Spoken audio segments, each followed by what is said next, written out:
തിങ്കളാഴ്ച തിരുവനന്തപുരം സെൻട്രൽ സ്റ്റേഡിയത്തിൽ വി.ഡി. സതീശൻ മുഖ്യമന്ത്രിയായി ചാർജ് എടുക്കും. അദ്ദേഹം സത്യപ്രതിജ്ഞ ചെയ്യുന്നത് അന്നായിരിക്കും. ഈ മന്ത്രിസഭയിൽ ഇനി ആരൊക്കെ ഉണ്ടാകുമെന്നുള്ളതാണ് ഏറ്റവും വലിയ ചർച്ചാ വിഷയം. മുഖ്യമന്ത്രി പ്രഖ്യാപനത്തിന് പിന്നാലെ നിർണായകമായ അടുത്ത ചർച്ചയിലേക്ക് കടക്കുകയാണ് കോൺഗ്രസും UDF-ഉം. മുഖ്യമന്ത്രി അടക്കം 12 പേരാകും കോൺഗ്രസ് പ്രതിനിധികളായി മന്ത്രിസഭയിൽ ഉണ്ടാക്കുക. മുഖ്യമന്ത്രി സ്ഥാനത്തേക്ക് പരിഗണിക്കാത്തതിൽ അതൃപ്തി അറിയിച്ച രമേശ് ചെന്നിത്തല ലേശം അയഞ്ഞിട്ടുണ്ട് എന്നുള്ള സത്യമാണ്. മാത്രവുമല്ല, അദ്ദേഹം പൂർണ്ണ പിന്തുണ വി.ഡി. സതീശന് ഗുരുവായൂരിൽ പ്രഖ്യാപിച്ചു കഴിഞ്ഞു. ആഭ്യന്തര വകുപ്പ് നൽകി അദ്ദേഹത്തെ അനുനയിപ്പിക്കാൻ നീക്കമുണ്ട്. ഇന്ന് രാവിലെ കെ.സി. വേണുഗോപാൽ തിരുവനന്തപുരത്ത് എത്തുമ്പോൾ അവർ തമ്മിൽ കൂടിക്കാഴ്ച നടത്തുന്നുണ്ട്. ഒരു സമവായും ഉരുത്തിരിയും എന്ന് തന്നെയാണ് അദ്ദേഹത്തോട് അടുപ്പമുള്ള വൃത്തങ്ങൾ സൂചിപ്പിക്കുന്നത്. എന്തായാലും അദ്ദേഹത്തോടൊരു അവഗണന കാണിച്ചു എന്നുള്ള മനോഭാവവും മനസ്സും ഒരു ഫീലിംഗും ഒക്കെ അദ്ദേഹത്തിന് സ്ട്രോങ് ആയിട്ടുണ്ട്. ഗുരുവായൂരിൽ ചെന്ന് അദ്ദേഹം ഒരു നല്ല കടുത്ത വിശ്വാസിയായതുകൊണ്ട് അവിടെ ചെന്ന് ഗുരുവായൂരപ്പനെ കണ്ട് മടങ്ങുമ്പോൾ അദ്ദേഹത്തിൻ്റെ അഭിപ്രായത്തിനും ബോഡി ലാംഗ്വേജിനും ഒക്കെ വലിയ മാറ്റം വന്നിട്ടുണ്ട്. എന്തായാലും നിയുക്ത മുഖ്യമന്ത്രി വി.ഡി. സതീശൻ അദ്ദേഹം ഇന്ന് വെളുപ്പിന് രമേശ് ചെന്നിത്തല ഗുരുവായൂരിൽ നിന്ന് സർവ്വ പിന്തുണയും ആശംസകളും ഒക്കെ അറിയിച്ചു. അപ്പം മൗനം വെടിഞ്ഞു എന്ന് മാത്രമല്ല, അദ്ദേഹത്തിൻ്റെ നിലപാടുകൾക്കും ഒരയവ് വന്നിട്ടുണ്ട്. അദ്ദേഹത്തിൻ്റെ വാക്കുകൾ: ശ്രീ വി.ഡി. സതീശന് എല്ലാവിധ ആശംസകളും നേരുകയാണ്. കോൺഗ്രസ് ഹൈക്കമാൻഡ് എടുത്ത തീരുമാനത്തെ ഞാൻ സ്വാഗതം ചെയ്യുന്നു. അദ്ദേഹത്തിന് കേരളത്തിലെ കോൺഗ്രസ് പ്രവർത്തകരുടെയും UDF പ്രവർത്തകരുടെയും പൂർണ്ണ പിന്തുണ ഉണ്ടാകും എന്ന് ഞാൻ വിശ്വസിക്കുകയാണ്. 10 വർഷക്കാലത്തെ ഇടതുപക്ഷ മുന്നണിയുടെ ഭരണത്തിൽ നിന്ന് കേരളത്തിലെ ജനങ്ങളെ മോചിപ്പിക്കാൻ വേണ്ടിയിട്ടുള്ള ഉത്തരവാദിത്തമാണ് അദ്ദേഹത്തിൻ്റെ നേതൃത്വത്തിലുള്ള ഗവൺമെൻറ്റിനുള്ളത്. ആ ഗവൺമെൻറ്റിന് ജനങ്ങളുടെ പരിപൂർണമായ പിന്തുണ ഉണ്ടാകണം എന്ന് ഞാൻ അഭ്യർത്ഥിക്കുന്നു. ശ്രീ സതീശന് എല്ലാവിധ ആശംസകളും നേരുന്നു. മന്ത്രിസഭയിൽ ആരൊക്കെ ഉണ്ടാകണം തീരുമാനിക്കേണ്ടത് മുഖ്യമന്ത്രിയാണ്.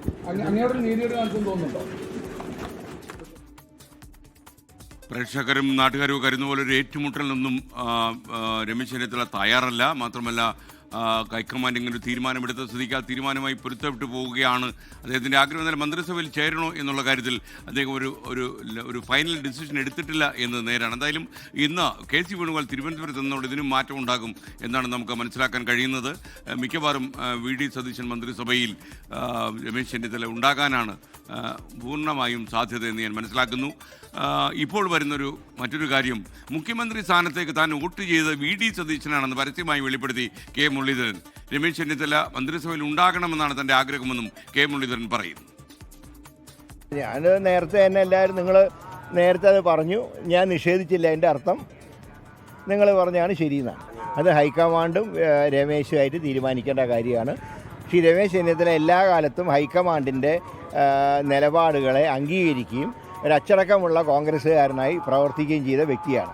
അതുകൊണ്ട് ഇക്കാര്യത്തിലും അദ്ദേഹം ഹൈക്കമാൻഡിൻ്റെ നിർദ്ദേശങ്ങളനുസരിച്ച് അദ്ദേഹം പ്രവർത്തിക്കുന്നുള്ള കാര്യത്തിൽ ഒരു തർക്കവുമില്ല. അദ്ദേഹത്തിനെ പോലെ ഒരാൾ ക്യാബിനറ്റിൽ ആവശ്യമാണ്. ഞാൻ എൻ്റെ കാര്യമൊന്നും പറഞ്ഞിട്ടില്ല. എന്നോട് സംസാരിച്ചിട്ടില്ല, ഞാൻ അങ്ങോട്ടും കയറി പറഞ്ഞിട്ടില്ല. രമേശ് ചെന്നിത്തലയെ ആരും മാറ്റി നിർത്തിയിട്ടില്ലെന്നും മന്ത്രിസ്ഥാനം തീരുമാനിക്കേണ്ടത് നേതൃത്വമാണെന്നും രാജ്മോഹൻ ഉണ്ണിത്താൻ കൂടി ഇന്ന് പ്രതികരിച്ചിട്ടുണ്ട്. അദ്ദേഹത്തിനെ മന്ത്രിസഭയിൽ എടുക്കണോ വേണ്ടോ എന്ന് തീരുമാനിക്കേണ്ട കോൺഗ്രസ് ഹൈക്കമാൻഡാണ്. അത് സ്വീകരിക്കാനും സ്വീകരിക്കാതിരിക്കാനുമുള്ള അവകാശം ഒരു വ്യക്തി എന്ന നിലയ്ക്ക് അദ്ദേഹത്തിനുണ്ട്. അദ്ദേഹത്തെ ഒരിടത്തും മാറ്റി നിർത്തിയിട്ടില്ലല്ലോ. അദ്ദേഹത്തിന് പാർട്ടി കൊടുക്കേണ്ട എല്ലാ അംഗീകാരവും കൊടുത്തിട്ടുണ്ട്. അതിലൊന്നും ആർക്കും ഒരു തർക്കവുമില്ല. അദ്ദേഹത്തിനും തർക്കമുണ്ടാകുമെന്ന് എനിക്ക് തോന്നുന്നില്ല. എല്ലാവരെയും വിശ്വാസത്തിലെടുത്തുകൊണ്ട് ഒരു നല്ല ക്യാബിനറ്റ് ഉണ്ടാക്കി ആ ജനങ്ങൾ അദ്ദേഹത്തിൽ അർപ്പിച്ചിരിക്കുന്ന വിശ്വാസം, പ്രതീക്ഷ അത് നിലനിർത്തേണ്ട ഉത്തരവാദിത്വം കേരളത്തിലെ പുതിയ മുഖ്യമന്ത്രി, നിയുക്ത മുഖ്യമന്ത്രി ശ്രീ വി.ഡി. സതീശനുള്ളതാണ്. രമേശ് ചെന്നിത്തലയും കെ.സി. വേണുഗോപാലും കൂടിക്കാഴ്ച നടത്തും. ഈ തിങ്കളാഴ്ചയാണ് തിരുവനന്തപുരത്ത് പുതിയ സർക്കാരിൻ്റെ സത്യപ്രതിജ്ഞ നടക്കുക. അത് തിരുവനന്തപുരം സെൻട്രൽ സ്റ്റേഡിയത്തിലായിരിക്കും സത്യപ്രതിജ്ഞ. എന്തായാലും രമേശ് ചെന്നിത്തലയുടെ പുതിയ നീക്കത്തെക്കുറിച്ച് പറയാൻ അദ്ദേഹം ഒരു ഏറ്റുമുട്ടലിൻ്റെ വഴിയിലില്ല. അദ്ദേഹം വളരെ ഗുരുവായൂർ സന്ദർശനം നടത്തി തിരുവനന്തപുരത്തേക്ക് അദ്ദേഹം മടങ്ങുകയാണിപ്പോൾ. അദ്ദേഹം തിരുവനന്തപുരത്ത് എത്തിയാൽ തന്നെ അദ്ദേഹം പ്രവർത്തകരെയൊക്കെ കാണും. റെയിൽവേ സ്റ്റേഷനിൽ അദ്ദേഹത്തിന് സ്വീകരണം നൽകാൻ പ്രവർത്തകർ തീരുമാനിച്ചിട്ടുണ്ടെന്നാണ് ഞാൻ മനസ്സിലാക്കുന്നത്. ബി ദിലീപ് കുമാർ കൂടി നമുക്കൊപ്പം ചേരുന്നു, നമ്മുടെ നിരീക്ഷകൻ സെൻട്രൽ ന്യൂസ് സ്റ്റുഡിയോയിൽ നിന്ന്. പറയൂ ദിലീപ് കുമാർ, ഗുഡ് മോർണിംഗ്. അതുപോലെ ദീപക് തർമ്മട് നമുക്കിപ്പം ചേരും. ഡൽഹിയിൽ നിന്ന് വിനീത VG കൂടി ചേരുന്നുണ്ട്. മന്ത്രിമാരാരൊക്കെ എന്ന് പറയാൻ ദീപക് തർമ്മട് ഉണ്ടാകും. അതുപോലെ KC വേണുഗോപാലിൻ്റെ പുതിയ നീക്കം എന്താകും? അദ്ദേഹത്തിനെ അന്വയിപ്പിക്കാൻ ഹൈക്കമാൻഡിന് കഴിഞ്ഞു എന്നാണ് നമുക്ക് ലഭിക്കുന്ന വിവരം. വിനീത അതിൻ്റെ വിശദാംശങ്ങളുമായി ഡൽഹിയിൽ നിന്ന് ചേരും. ആദ്യം ദിലീപ് കുമാറിലേക്ക് പറയൂ. ദിലീപ് കുമാർ. SKN തിങ്കളാഴ്ച രാവിലെ 10 മണിക്കാണ് VD സതീശന്റെ നേതൃത്വത്തിലുള്ള UDF സർക്കാർ സത്യപ്രതിജ്ഞ ചൊല്ലി അധികാരമേൽക്കുക. തിരുവനന്തപുരത്ത് സെൻട്രൽ സ്റ്റേഡിയത്തിലാണ് സത്യപ്രതിജ്ഞാ ചടങ്ങ്. മുഖ്യമന്ത്രിക്ക് പുറമെ ആരൊക്കെയായിരിക്കും കോൺഗ്രസിൽ നിന്നുള്ള മന്ത്രിമാർ സത്യപ്രതിജ്ഞ ചെയ്ത് അധികാരമേൽക്കുക എന്നതാണ് ഇപ്പോൾ ഏവരും ഉറ്റുനോക്കുന്നത്. ഘടകകക്ഷികളുടെ കാര്യത്തിൽ അവരുടെ മന്ത്രിമാരെ നിശ്ചയിക്കുന്ന കാര്യത്തിൽ വലിയ പ്രശ്നങ്ങളൊന്നും ഉണ്ടാകാൻ ഇടയില്ല. അതേസമയം കേരള കോൺഗ്രസ് ജോസഫ് വിഭാഗമാണ് ഏതെങ്കിലും തരത്തിലുള്ള ചില അസംതൃപ്തിക്ക് സാധ്യതയുള്ളത് എന്ന് UDF നേതൃത്വം, കോൺഗ്രസ് നേതൃത്വം കരുതുന്നുണ്ട്. പക്ഷേ UDFനെ സംബന്ധിച്ച്, കോൺഗ്രസിനെ സംബന്ധിച്ച് ഏറ്റവും സങ്കീർണമായിട്ടുള്ളത് കോൺഗ്രസിന്റെ മന്ത്രിമാർ ആരായിരിക്കും എന്നത് നിശ്ചയിക്കുക എന്നതാണ്. 21 അംഗ മന്ത്രിസഭയായിരിക്കും അധികാരമേൽക്കുക. അതിൽ കോൺഗ്രസിന് ലഭിക്കുക 11 മന്ത്രിമാരായിരിക്കും. സ്പീക്കർ സ്ഥാനവും കോൺഗ്രസിനായിരിക്കും ലഭിക്കുക. ഡെപ്യൂട്ടി സ്പീക്കർ സ്ഥാനവും ലഭിക്കണം എന്ന നിലപാട് കോൺഗ്രസിനുണ്ട്. അത് ജോസഫ് ഗ്രൂപ്പ് പിടിമുറുക്കുകയാണെങ്കിൽ, 2 മന്ത്രിസ്ഥാനത്തിന് പിടിമുറുക്കുകയാണെങ്കിൽ ഒന്നുകിൽ ഒരു മന്ത്രിസ്ഥാനം, അല്ലെങ്കിൽ ഡെപ്യൂട്ടി സ്പീക്കർ സ്ഥാനം, അല്ലെങ്കിൽ ഒരു മന്ത്രിസ്ഥാനം, അതുമല്ലെങ്കിൽ ചീഫ് വിപ്പ് സ്ഥാനം. ഇതായിരിക്കും പ്രധാനപ്പെട്ട ഒരു ഫോർമുല എന്ന നിലയിൽ ജോസഫ് ഗ്രൂപ്പുമായി സംസാരിക്കുക. ഏതായാലും ഒരു മന്ത്രിസ്ഥാനം മാത്രമേ ജോസഫ് ഗ്രൂപ്പിന് നിലവിലെ സാഹചര്യത്തിൽ നൽകാൻ സാധ്യതയുള്ളൂ. അതിൽ ഈ കോൺഗ്രസിലെ മന്ത്രിമാരിലേക്ക് വന്നാൽ, കോൺഗ്രസിൽ തന്നെ മുതിർന്ന നേതാക്കൾ പലരുമുണ്ട്. തിരുവഞ്ചൂർ രാധാകൃഷ്ണനുണ്ട്, കെ മുരളീധരനുണ്ട്. ഇപ്പോൾ തന്നെ മുഖ്യമന്ത്രി നിർണയവുമായി ബന്ധപ്പെട്ട് കോൺഗ്രസ് നേതൃത്വത്തോട് അല്പം അസംതൃപ്തി പ്രകടിപ്പിച്ചിട്ടുള്ള, നീരസം പ്രകടിപ്പിച്ചിട്ടുള്ള രമേശ് ചെന്നിത്തലയുണ്ട്. രമേശ് ചെന്നിത്തലയെ അനുനയിപ്പിച്ച് ഈ ക്യാബിനറ്റിലേക്ക് കൊണ്ടുവരിക എന്നത് ഹൈക്കമാൻഡിന്റെ പ്രധാനപ്പെട്ട ഒരു കടമ്പ തന്നെയാണ്. സോണിയാഗാന്ധി വേണമെങ്കിൽ ഈ പ്രശ്നത്തിൽ രമേശ് ചെന്നിത്തലയുമായി സംസാരിക്കാനുള്ള സാധ്യതയുമുണ്ട്. പക്ഷേ രമേശ് ഇപ്പോൾ ഏറെക്കുറെ അല്പസ്വല്പം അയഞ്ഞ മട്ടാണ്. അതുകൊണ്ട് തന്നെ വലിയ പിടിവാശി രമേശ് ചെന്നിത്തലയുടെ ഭാഗത്തു നിന്നുണ്ടാകില്ല എന്നും കോൺഗ്രസ് നേതൃത്വം കണക്ക് കൂട്ടുന്നുണ്ട്. രമേശ് ചെന്നിത്തല മന്ത്രിസഭയിലേക്ക് വരികയാണെങ്കിൽ ആഭ്യന്തര വകുപ്പിൽ കുറഞ്ഞൊരു വകുപ്പും അദ്ദേഹത്തിന് സ്വീകാര്യം എന്ന് തോന്നുന്നില്ല. അതുകൊണ്ട് ആഭ്യന്തര വകുപ്പ് രമേശ് ചെന്നിത്തലയ്ക്ക് നൽകുമോ എന്നതാണ് ഉറ്റുനോക്കുന്നത്.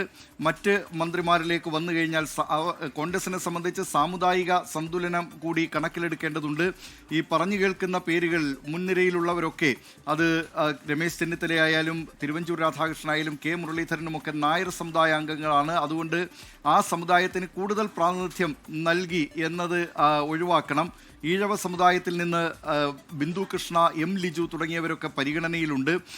അങ്ങനെ സാമുദായിക സമവാക്യം കൂടി കണക്കിലെടുത്തുകൊണ്ട്, അതുപോലെ തന്നെ മന്ത്രിമാരാകാൻ ചാണ്ടി ഉമ്മനുണ്ട്, മാത്യു കുഴൽനാടനുണ്ട്, T സിദ്ദിഖുണ്ട്.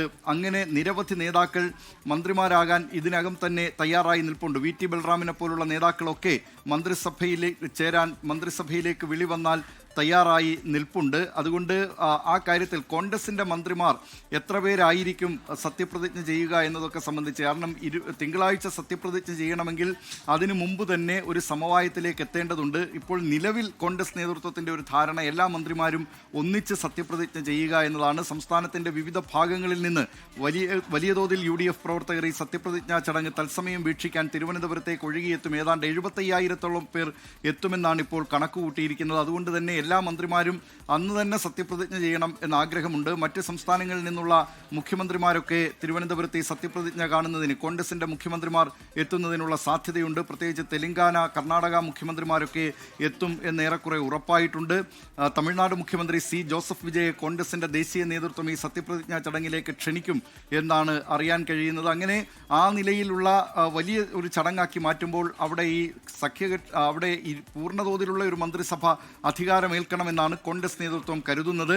മുഖ്യമന്ത്രി സ്ഥാനത്തേക്ക് പരിഗണിച്ചിട്ടും അവസാന നിമിഷം തഴയപ്പെട്ട KC വേണുഗോപാലിനെ അനുകൂലിക്കുന്നവരാണ് നിയമസഭാ കക്ഷിയിൽ ഭൂരിപക്ഷം MLA-മാരും എന്ന് ഇതിനകം തന്നെ വ്യക്തമായിട്ടുള്ളതാണ്. അതുകൊണ്ട് KC വേണുഗോപാൽ പക്ഷം ഇപ്പോൾ തന്നെ അവരുടെ MLA-മാരുടെ പ്രാതിനിധ്യം അനുസരിച്ച് 5 MLA-മാർക്ക് ഒരു മന്ത്രി എന്ന നിലയിൽ 47 MLA-മാരാണ് KC വേണുഗോപാലിനെ പിന്തുണച്ചിട്ടുള്ളതെങ്കിലും ഒരു 8 മന്ത്രിസ്ഥാനമെങ്കിലും വേണം, സുപ്രധാന വകുപ്പുകളും വേണം എന്ന നിലപാട് KC വേണുഗോപാൽ സ്വീകരിക്കുന്നതിനുള്ള സാധ്യതയുമുണ്ട്. ഇതിനോട് ഇതിനോടൊക്കെ വി ഡി സതീശൻ എത്രമാത്രം യോജിക്കും എന്ന കാര്യത്തിൽ നമുക്ക് കൃത്യമായ വിവരം ലഭിച്ചിട്ടില്ല. വി ഡി സതീശനെ അനുകൂലിക്കുന്നവർ എത്ര പേർ ഈ മന്ത്രിസഭയിൽ ഉണ്ടാകും എന്നതും കാത്തിരുന്ന് കാണേണ്ടതാണ്. മുസ്ലിം ലീഗിന് 5 മന്ത്രിസ്ഥാനം ലഭിക്കും എന്ന് ഉറപ്പായിട്ടുണ്ട്. അതിൽ 4 മന്ത്രിമാരുടെ കാര്യം ഏറെക്കുറെ ഉറപ്പാണ്. P K Kunhalikutty, P K Basheer, K M Shaji, N M. Shamsuddeen എന്നിവരുടെ കാര്യത്തിൽ ഏറെക്കുറെ മന്ത്രിസ്ഥാനം ഉറപ്പായിട്ടുണ്ട്. 5ാം മന്ത്രി ആരായിരിക്കുമെന്നത് അറിയാനിരിക്കുന്നതേ ഉള്ളൂ. കേരള കോൺഗ്രസ് ജോസഫ് വിഭാഗത്തിന് 1 മന്ത്രിയാണ് ലഭിക്കുക. അത് മോൻസ് ജോസഫ് ആയിരിക്കുമോ, പി ജെ ജോസഫിൻ്റെ മകൻ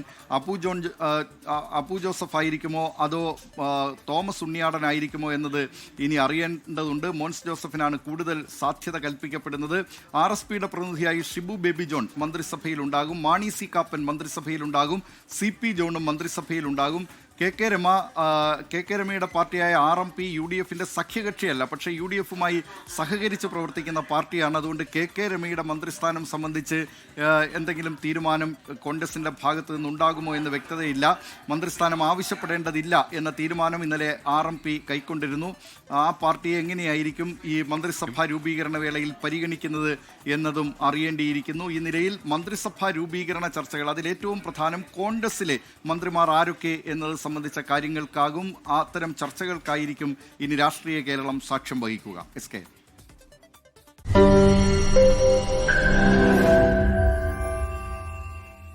ലോകത്തെവിടെയായാലും ഏത് സമയത്തും 24 വാർത്തകളും ഓഗ്മെന്റഡ് റിയാലിറ്റി പാക്കേജുകളും എക്സ്പ്ലെയിനറുകളും വിശദമായി കാണാൻ ഞങ്ങളുടെ യൂട്യൂബ് ചാനൽ നിങ്ങൾക്ക് സബ്സ്ക്രൈബ് ചെയ്യാം.